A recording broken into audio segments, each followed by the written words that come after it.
இன்று மார்ச் 1 ஈரானின் ஆன்மீக தலைவர் ஆயத்துல்லா ஹொமேனி கொல்லப்பட்டிருக்கிறார். இதை அந்த நாட்டு தொலைக்காட்சியும் உறுதி செய்துவிட்டது.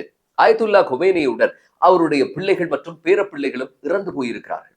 ஆயத்துல்லா ஹொமேனி இறந்த செய்தியை முதலாக அமெரிக்க ஜனாதிபதி டொனால்ட் ட்ரம்ப் அவருடைய ட்ரூத் சோசியல் என்கிற பக்கத்திலேயே அறிவித்திருந்தார். அவர் அறிவித்திருந்ததை ஆரம்பத்திலே மறுத்தது ஈரான். ஆயத்துல்லா ஹுமேனியே நேரடியாக களத்துக்கு வந்து ராணுவ வீரர்களுக்கு கட்டளைகளை மேற்கொண்டிருப்பதாகவும் கூட அப்போது ஈரான் சொன்னது. இப்போது பார்க்கிற போது நடக்கக்கூடிய விஷயங்களை வைத்து நாம் அவதானித்தால் ஆன்மீக தலைவர் இறந்த பிறகும் யுத்தம் தொடர்ந்து கொண்டுதான் இருந்திருக்கிறது என்பது புலனாகும். ஈரான் சுற்றி வர சகோதர நாடுகளில் இருக்கும் அமெரிக்காவின் இராணுவ மற்றும் விமானப்படை தளங்களை தாக்கிக் கொண்டுதான் இருந்திருக்கிறது. ஆக உலகத்துக்கு தன் ஆன்மீக தலைவர் இறந்ததாய் அறிவித்தாலும் அது இதையுமே வெளியே காட்டிக்கொள்ளாமல் போராடி கொண்டுதான் இருந்திருக்கிறது. இதேவேளை ஹோமோஸ் எனப்படும் ஈரானுக்கு சொந்தமான நாளொன்றுக்கு 20 மில்லியன் கச்சா எண்ணெய் லிட்டர் கொண்டு செல்லப்படும் பாதை மூடப்பட்டிருக்கிறது. இது இன்னும் எத்தனை காலத்துக்கு மூடப்பட்டிருக்கும் என்று தெரியவில்லை. ஆனால் இலங்கையோ தம்மிடம் 1 மாதத்துக்கும் மேலதிகமான எரிபொருள் கையிருப்பில் இருப்பதாக சொல்லுகிறது. இன்றைய மார்ச் 1 அரசாங்கம் கையிருப்பில் எண்ணெய் இருக்கிறது என்று சொல்லியும் கூட மக்கள் பதட்டத்திலே இப்போது எரிபொருள் நிரப்பு நிலையங்களில் நீண்ட வரிசையில் காத்திருப்பதை பல மாவட்டங்களிலும் பார்க்கக்கூடியதாகத்தான் இருக்கிறது. அடுத்தது என்ன? ஈரான் சரணடையுமா அல்லது யுத்தம் தொடருமா என்ற கேள்வி எழுந்திருக்கும் நிலையில் ஆயத்துல்லா ஹொமேனியின் மறைவை ஈரானில் வாழும் ஒரு தொகுதி மக்களும் வெளிநாடுகளில் வாழும் ஈரானின் டயஸ்போராவும் கொண்டாடி மகிழ்வதை காணக்கூடியதாக இருக்கிறது. ஈரானிய புரட்சிகர காவல் படையோ இஸ்ரேல் மற்றும் அமெரிக்க தளங்கள் மீதான தாக்குதல் நடவடிக்கைகள் சில நிமிடங்களில் தொடரும் என்று அறிவித்திருந்தன. இம்முறை ஈரானின் தாக்குதல்கள் இஸ்ரேலை மட்டும் குறிவைக்குமா அல்லது சுற்றி வர இருக்கும் அரபு நாடுகளையும் குறிவைக்குமா என்று இன்னும் உறுதியாக தெரியவில்லை. இது எப்படியோ ஈரானின் ஆன்மீக தலைவர் கொல்லப்பட்டால் மதகுருமார்கள் ஒரு விசேட ஃபத்வாவை பிறப்பிப்பார்கள். அப்படி எதுவும் இப்போது நடக்கவில்லை. மேலும் ஈரானின் தயவில் இயங்கும் ப்ராக்சிகளான லெபனானின் ஹிஸ்புல்லாவும் யமனில் இருந்து இயங்கும் ஹூதிகளும் இன்னும் மௌன விரதத்தில் இருக்கிறார்கள். கடந்த வருடம் ஜூன் மாதம் ஈரான் இஸ்ரேல் யுத்தம் நடந்தபோது தனக்கு பின்னர் அடுத்த நிலைமையில் இருக்கும் தலைமை விவரங்களை அறிவித்திருந்தார் ஆயத்துல்லா ஹொமேனி. ஆக ஆயத்துல்லா ஹொமேனியின் இடத்துக்கு இன்னொருவர் தேர்வாகி விடுவார். ஒரு ஆயத்துல்லா ஹொமேனி இறப்பதால் ஆன்மீக தலைவர் பதவி நிரந்தரமாக காலியாகுவதில்லை. இந்த ஆன்மீக தலைமை என்றால் என்ன? இது பலருக்கும் இருக்கக்கூடிய ஒரு சந்தேகம். பாராளுமன்ற தேர்தலில் தேர்வாகும் ஒரு ஜனாதிபதியும் அரசும் இருந்தாலும் அவர்களை மீறி நிழல் தலைவராக எப்படி ஆன்மீக தலைவர் இயங்குகிறார்? இதனுடைய வரலாற்று பின்னணி என்ன என்பது குறித்து சுருக்கமாக பார்ப்போம். 1941 முதல் மன்னர் முகமது ரீசா ஷா பஹ்லவியால் ஆளப்பட்டுக் கொண்டிருந்த ஈரான் அமெரிக்கா மற்றும் பிரித்தானியாவின் கைப்பாவையாகத்தான் இருந்தது. 1948 இஸ்ரேல் உருவானது முதல் மத்திய கிழக்கு நாடுகள் அடித்து புரண்டு கொண்டு கிடக்க ஈரானோ தனக்கு எந்தவித சம்பந்தமும் இல்லாமல் இருந்தது. 95% ஷியா மதப்பிரிவை கொண்ட தேசம் என்றாலும் இஸ்லாம் என்ற ஆன்மாவோ குடையோ எதுவும் ஈரானை இணைக்கவில்லை. மன்னர் ஷாவுக்கு இந்த தலைவலிகளில் எல்லாம் அக்கறை இருக்கவும் இல்லை. தனக்கு பின் தன் மகன் அரியணையில் ஏற வேண்டும், தன் வம்சம் நிலைக்க வேண்டும், அதற்கு மேற்கின் பொருளாதார அனுசரணை தேவை என்பதே அவருடைய ஒரே கொள்கையாக இருந்தது. ஏகப்பட்ட கோத்திர பிரிவுகளும் பழமையும் ஏழ்மையுமாய் கந்தல் கோலத்தில் இருந்த தேசத்தில் 50களில் எரிபொருள் கண்டுபிடிக்கப்பட்ட பிறகு அதன் முகம் மாறத் தொடங்கியது. அனைவருக்கும் கல்வி, அரசின் சுமையை குறைக்கும் தனியார் மயம், மதச்சார்பற்ற நீதிமன்றங்கள், மெகா வீதி அமைப்பு திட்டங்கள், பாரிய தொழிற்சாலைகள் மற்றும் ரயில் பாதைகள் நிர்மாணம், உட்கட்டமைப்பு வசதிகள் நவீனமயப்படுத்தல், பெண்களுக்கு வாக்குரிமை மட்டுமல்ல அரசியல் செய்யும் உரிமை என்று ஷா அதிரடி காட்டத் தொடங்கினார். வெள்ளை புரட்சி என்று அறிவிக்கப்பட்ட இந்த திட்டங்கள் 1963 முதல் நடைமுறைக்கு வந்தன. எழுத்தறிவு வீதம் 2 மடங்காகியது. பெண்கள் பெரும் பதவிகளில் அமரத் தொடங்கினார்கள். தனிநபர் வருமானம் உயர்ந்தது. எண்ணெய் அள்ளி தந்த பணமும் வழுக்கிக் கொண்டு ஓடத் தொடங்க தொழில்துறை மேம்பாட்டு திட்டங்கள் பெருகின.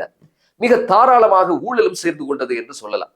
கொள்ளை அடித்தது ஷாவின் குடும்பம். அப்போது பொருளாதார சாதக பாதகங்கள் இப்படி இருக்க பெண்கள் மீதான தாராளமயமாக்கல் அதிகரிக்க தொடங்க ஈரானின் மதகுருகளுக்கு அது சுத்தமாக பிடிக்கவில்லை. மதகுரு அதிகாரங்கள் பாரம்பரிய பஞ்சாயத்து தளங்கள் முதல் நீதிமன்றங்கள் வரை புறக்கணிக்கப்பட்டு மதச்சார்பற்ற ஒரு சர்க்குலர் ஸ்டேட்டஸாக நாடு மாறிக்கொண்டு வருவதை அனுமதிக்க முடியாது என்று சூளுரைத்தனர். ஒரு மேற்கத்தைய நாடு போல ஈரான் மாறி இருந்தது. இஸ்ரேலுக்கு அதன் வளங்களை எல்லாம் பகிர்ந்தளித்தது. இதேவேளை தாராளமாக ஊழலும் கரை புரண்டோடியது.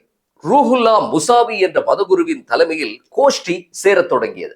அவருக்கு மரியாதைக்குரிய ஆயத்துல்லா என்ற பட்டத்தை வழங்கி ஆயத்துல்லா ஹொமேனியாக்கிவிட அவரும் பல்கலைக்கழக மாணவர்களை, இளைஞர்களை திரட்டிக் கொண்டு களத்திலே இறங்கினார். அதாவது ஆயத்துல்லா ஹொமேனி என்பது ஒருவரது பெயர் அல்ல, அது அவருக்கு வழங்கும் கௌரவ பட்டம், ஆன்மீக தலைவர் என்று அர்த்தம். ரூஹுல்லா முசாவியை, அதாவது ஆயத்துல்லா ஹொமேனியை கைது செய்த ஷா அரசு நாடு கடத்தியது. துருக்கி, ஈரான் என்று சுற்றி கொண்டிருந்தவர் கடைசியாக பிரான்ஸ் போய் சேர்ந்தார். ஷாவின் அமெரிக்க சார்பு ஊழல் அரசுக்கு எதிராக மக்கள் ஒன்றிணைய வேண்டும் என்று பிரான்சில் இருந்து குரல் கொடுத்தார் ஹொமேனி. மருந்துக்கும் மதம் என்ற சொல்லை பிரயோகிக்கவும் இல்லை, மத உபன்யாசங்கள் எதையும் செய்யவும் இல்லை. ஆட்சி மாற்றம் ஒன்றே தேவை என்றார் அவர். ஷாவின் ஆட்சிக்கு எதிராக திரண்ட மக்கள் வெள்ளம் தெஹ்ரான் வீதிகளை அடைத்து நின்றது. ஷா நாட்டை விட்டு தப்பியோட 14 வருடங்களுக்கு பின்னர் 1979ஆம் ஆண்டு ஜனவரி மாதம் 16ஆம் தேதி ஈரான் மண்ணில் காலடி வைத்தார் ஹொமேனி. உடனே சுப்ரீம் லீடராய் முடிசூடப்பட்டார். அமெரிக்க தூதரகம் முற்றுகையிடப்பட்டு பணியாளர்கள் 400க்கும் மேற்பட்ட நாட்கள் பணைய கைதியாய் வைக்கப்பட்டிருந்தார்கள். ஈரானுக்கும் அமெரிக்காவுக்கும் இடையில் நிரந்தர பகை ஆரம்பமானது. 1979களில் இஸ்லாமிய ஆட்சி தேவை என்றோ, நாடு சரியா சட்டத்தின் பிரகாரம் தான் ஆளப்பட வேண்டும் என்றோ போராட்டத்தில் ஈடுபட்ட யாருமே சொல்லவில்லை. அவர்களுக்கு ஊழல் இல்லாத ஒரு தூய நிர்வாகமே தேவையாக இருந்தது. ஆனால் ஈரான் இப்படித்தான் இருக்க வேண்டும் என்ற திரைக்கதையை ஆயத்துல்லா ஹொமேனி இப்போது எழுதி வைத்திருந்தார். 1979ஆம் ஆண்டு மார்ச் மாதம் 7ஆம் தேதி ஈரானில் ஹிஜாப் கட்டாயமாக்கப்பட்டது. கூடவே அவர்களை கவனிக்க ஒழுக்கம் காக்கும் போலீசும் ஸ்தாபிக்கப்பட்டது.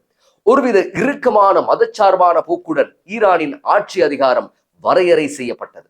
இப்படி இருந்த ஈரானின் கட்டுக்கோப்பான மத அடிப்படையிலான ஆட்சிக்கு எதிரான முதல் கல் 2022ஆம் ஆண்டு எறியப்பட்டது.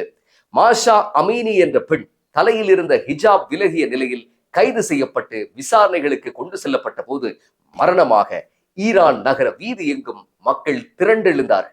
அமெரிக்காவுக்கும் இஸ்ரேலுக்கும் ஈரானுக்குள் நுழைந்து மேலும் மேலும் போஷணை செய்து பெட்ரோல் ஊற்ற இந்த எழுச்சி மிக முக்கியமான காரணமானது.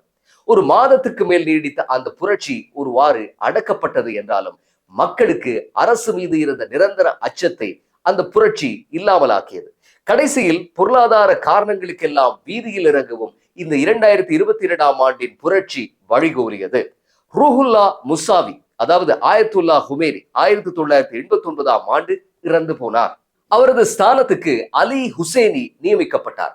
அவர்தான் இன்றைய அமெரிக்க இஸ்ரேல் தாக்குதலில் இறந்து போன 2வது ஆன்மீக தலைவர், சுப்ரீம் லீடர் ஆயத்துல்லா ஹொமேனி. அதாவது 1979ஆம் ஆண்டு முதல் ஈரான் 2 ஆயத்துல்லா ஹொமேனிகளால் ஆளப்பட்டுள்ளது. 3வது ஆயத்துல்லா ஹொமேனி யார், அவர் எப்போது நியமிக்கப்படுவார் என்பதுதான் இங்கே இருக்கக்கூடிய கேள்வி. அமெரிக்காவுக்கு 2000ஆம் ஆண்டுகளுக்கு முன்பு ஈரான் மீது வெறுப்பு கொள்ள 1979ஆம் ஆண்டின் அவமானகரமான பின்னடைவு மட்டுமே காரணமானது. ஆனால் 2000ஆம் ஆண்டுகளுக்கு பின்னர் ஈரான் மீது கை வைக்கவும் கால் வைக்கவும் ஈரானின் அணுசக்தி செயற்பாடுகள் முக்கிய காரணமாகின. ஈரான் ரகசியமாக அணு ஆயுதங்களை தயாரித்து வருவதாக அமெரிக்கா பல சந்தர்ப்பங்களில் பகிரங்கமாக குற்றம் சாட்டியது. தீவிரவாதிகளுக்கும் பயங்கரவாதிகளுக்கும் குடையாய் ஈரான் இருப்பதாக 2001 செப்டம்பருக்கு பிறகு ஈரான் மீது புதியதொரு குற்றச்சாட்டை சுமத்தியது அமெரிக்கா. ஈரானை தீமையின் அச்சாணி என்று வர்ணித்தார் அன்றைய அமெரிக்க ஜனாதிபதி ஜார்ஜ் டபிள்யூ புஷ். ஒரு பக்கம் பயங்கரவாதத்துக்கு எதிரான யுத்தம் என்ற பெயரில் ஆப்கானிஸ்தானையும் ஈராக்கையும் ஒரு வழி பண்ணிய அமெரிக்கா ஈரானை பொருளாதார ரீதியாக முடக்கி போட்டது. ஈரானாலே எண்ண முடியாத அளவுக்கு பொருளாதார தடைகள் விதிக்கப்பட்டன. ஈரானுக்கு எதிராக ஐநா சபையில் எந்த ஒரு தீர்மானத்தை கொண்டு வந்தாலும் முன்பு நம்முடைய பாஸ்போர்ட் ஆபீஸ் அருகே கையொப்பமிட்டு சீல் குத்தும் ஜேபிக்கள் எனப்படும் சமாதான நீதவான்கள் மாதிரி ஐரோப்பா தேசங்கள் இருந்தன. உலகத்தில் எண்ணெய் உற்பத்தியில் 2ஆம் இடத்தை ஈரான் பெற்று என்னதான் பிரயோசனம்? திரும்பிய பக்கம் எல்லாம் தடைகள். ரோல்ஸ் ரோய்ஸ் கார் மாதிரி பளபளப்பாக மிடுக்காக இருக்க வேண்டிய ஈரானோ பழைய இரும்பு வியாபாரியின் கையில் இருக்கும் சைக்கிள் ரிம் மாதிரி ஆகி போனது. மக்கள் பசியிலும் பட்டினியிலும் மாண்டு போனார்கள். வறுமை ஒன்றே நாட்டின் தேசிய அடையாளமானது.